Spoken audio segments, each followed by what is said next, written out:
Good morning. It's Saturday. So as you know, it's Parkrun Day. We are at the Voortrekker Monument Parkrun this morning. It's at least sunny but quite chilly Saturday morning. So this week we have not done much in the exercise and running category. It's deload week. So why deload? Because we've ramped up 50, 60, 70, 80, 90 guys a week. So that was building for up to 5 weeks of training for Comrades. So this week is deload week.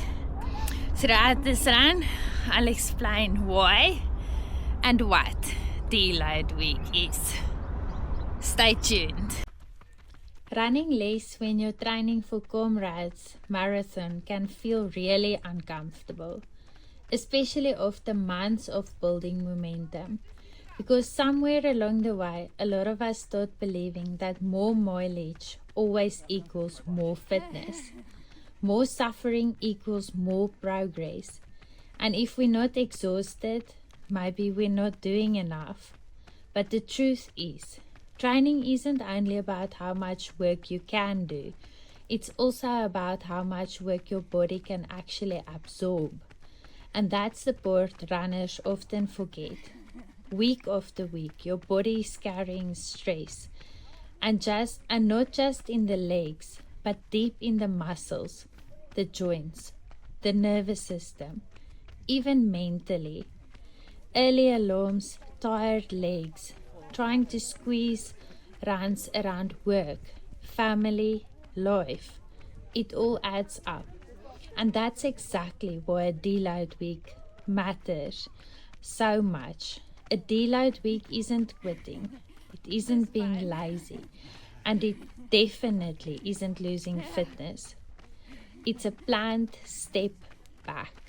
So your body finally gets the chance to catch up with all the hard work you've already done. Because fitness doesn't magically happen during the hardest sessions themselves. A lot of the real adaptation, the actual gains, happens during recovery. That long run you pushed through 2 weeks ago, the hill session that left your calves screaming, the back-to-back fatigue runs, your body still needs time to repair, rebuild, and come back stronger from those efforts. And honestly, this can be one of the hardest mental parts of a marathon and ultramarathon training. Running less can make you feel guilty. You start questioning everything. Am I doing enough? Am I losing fitness? Should I add another run? But sometimes the smartest thing a runner can do is resist the urge to always do more, because there's a difference between productive training and just accumulating fatigue. Especially with something like Comrades Marathon. Comrades isn't a race that rewards reckless training.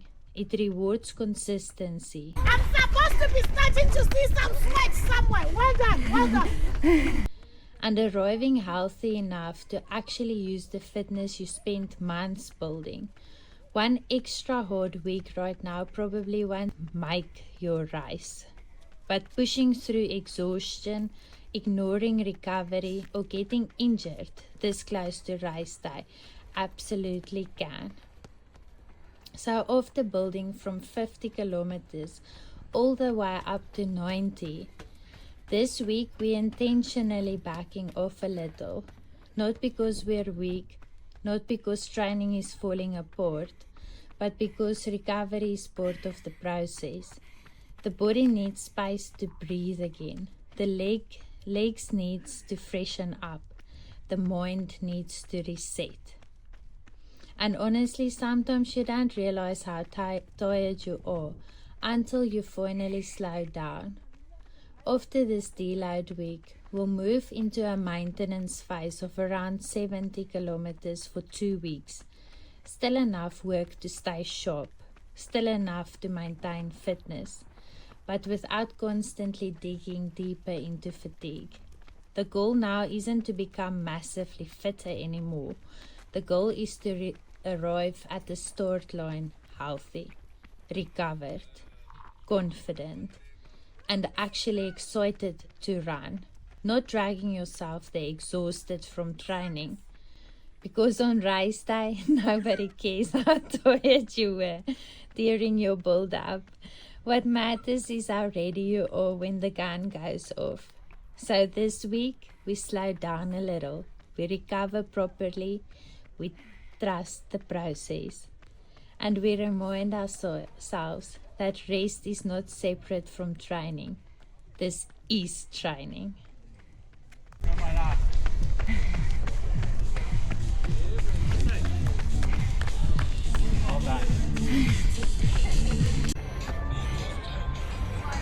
Okay, that's it for the video. Please like, share, subscribe, comment, do some of everything. There will be a few more episodes before we get to Comrades.